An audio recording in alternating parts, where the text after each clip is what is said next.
Good morning. I'm Scott Chapman, a professor at UBC in Dalhousie, and I am going to be talking about a search for progenitors of clusters of galaxies called protoclusters in the early universe, as traced by the South Pole Telescope. And what you're seeing here is a simulation movie of a structure we uncovered a few years ago called by its telephone number SPT 2349 56, a very dense assembly of galaxies forming stars at a tremendous rate, which simulations demonstrate must turn into a very massive brightest cluster galaxy within a very short period of time, a few 100 million years, forming a BCG galaxy much earlier in the history of the universe than had previously been anticipated. So let's take a step back here. I'll give you a brief introduction to clusters and protoclusters, the South Pole Telescope survey, and this monstrous system that I just showed you, and then discuss an ongoing protocluster survey.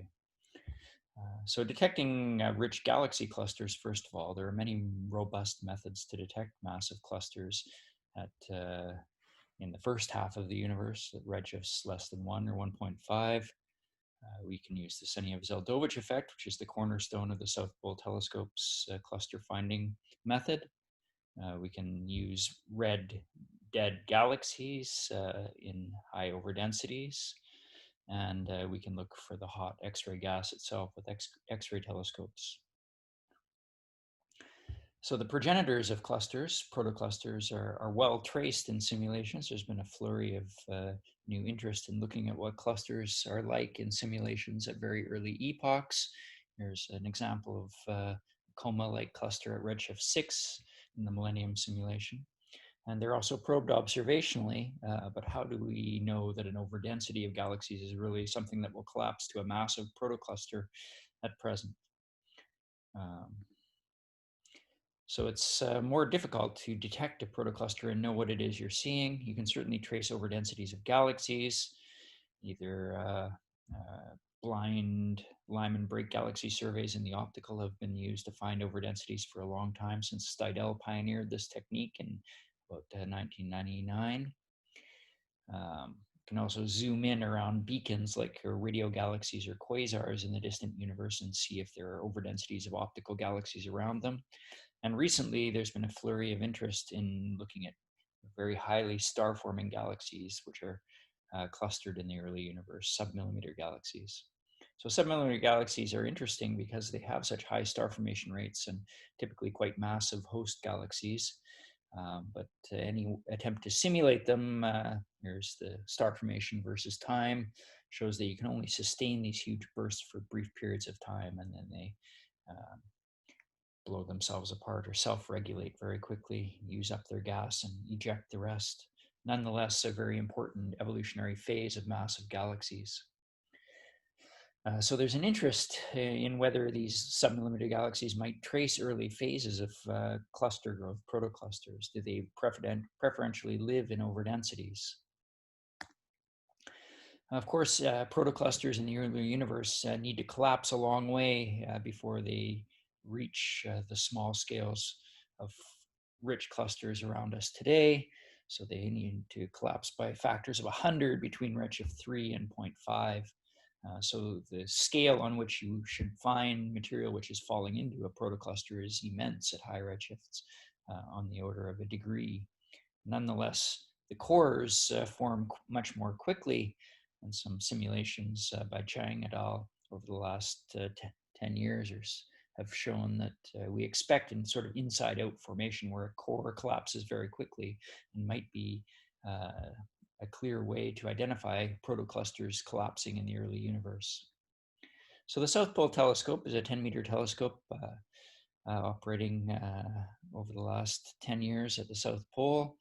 Its first survey was a 2,500 square degree survey, primarily aimed at the Sunyaev-Zeldovich effect to identify a large population of clusters and use them for cosmology. Also, you can see the primary CMB anisotropies in this map below, and a bunch of emissive point sources as well, which were unexpected. So here are the shadows point sources, clusters of galaxies, and Hundreds and thousands of these rich clusters have been identified in this way and will be by the stage 3, which is going on now and leading into CMB stage 4. The emissive point sources were a somewhat unexpected discovery from the South Pole Telescope. The majority of the dusty thermal sources ended up being gravitationally lensed submillimeter galaxies, like the Einstein ring you see here. But what if instead of a single gravitationally lensed galaxy, it consisted of many unlensed galaxies? Well, then you would have an extremely active protocluster core in the early universe. So the first such system we found near the beginning of our survey, but took many years of follow-up with the ALMA telescope to figure out what was really going on, was SPT 2349 that I showed you in the title slide. A huge overdensity of very dusty, high star formation rate galaxies in very small volume. This is what it looked like in the SPT surveys, zoomed in here. A bright and slightly extended source, even at the 1 arc-minute scale of SPT, which in hindsight was a giveaway that it might be a protocluster core rather than a lensed galaxy. The key results from studying this first one, it was clearly the most concentrated and highest total star formation rate ever seen in the universe, almost 20,000 solar masses per year in these handful of galaxies in the core. A few handfuls of galaxies in the core. Very, very dense star formation rate in million solar masses per year per megaparsec cubed.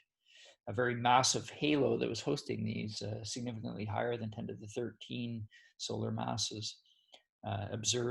First time observed kinematically at redshift greater than 4. And when you compare to the expected envelope of a coma cluster shown on the bottom right here, the gray, it clearly lies above or consistent with what you would expect for the progenitor of a coma cluster. So ongoing follow-up has shown that there are a big assembly of galaxies even much further out as well. About 35 galaxies now identified. Here are all the C+ lines detected in these galaxies, which is primary cooling line of these star-forming galaxies. We detect them down to such faint levels now that we can clearly see a break in their luminosity function, which is sort of unprecedented. Their luminosity function at high redshifts in field galaxies is not well constrained, so there's almost nothing to compare to, but clearly getting insight into the formation mode of this cluster of galaxies. And simulations, Renahan et al. 2020 have demonstrated that what we're seeing is clearly in the core, the formation of the brightest cluster galaxy in this progenitor of a rich coma cluster. The simulations have also demonstrated that the violent energetics of this core are even helping to establish the hot intercluster medium at this very, very early epoch. So onto a survey. Why are protoclusters interesting? Well, much like rich clusters themselves, but you're seeing them at very formative early stages. You could consider using them as cosmological probes if you could get a handle on them.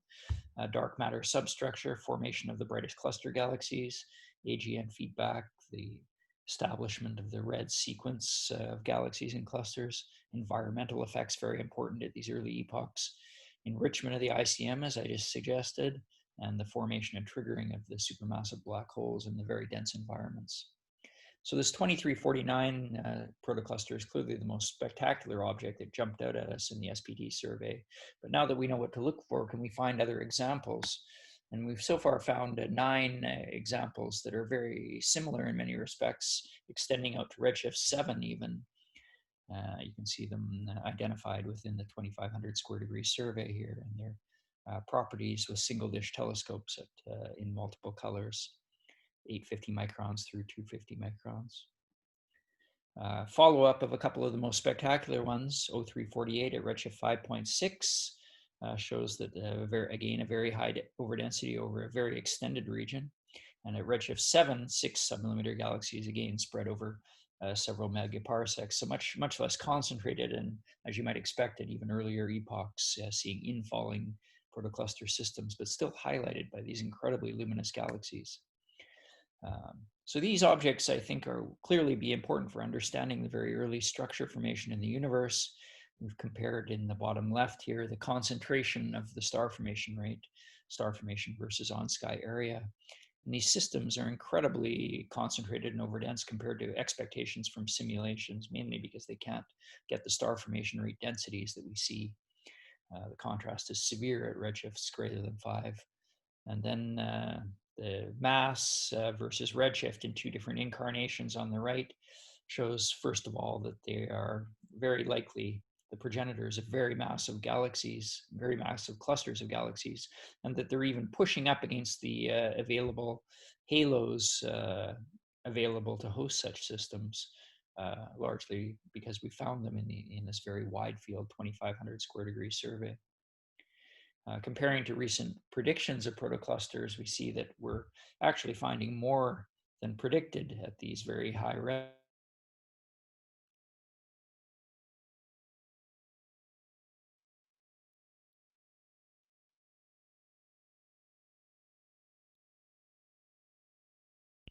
Out to redshift 7 even. Brightest cluster galaxies form earlier than expected from simulations and current observational wisdom of studying the cluster populations. And the protoclusters will allow the study of the evolution of molecular gas and dust luminosity functions in clustered environments to see the differences between the clustered and field populations. So thank you very much.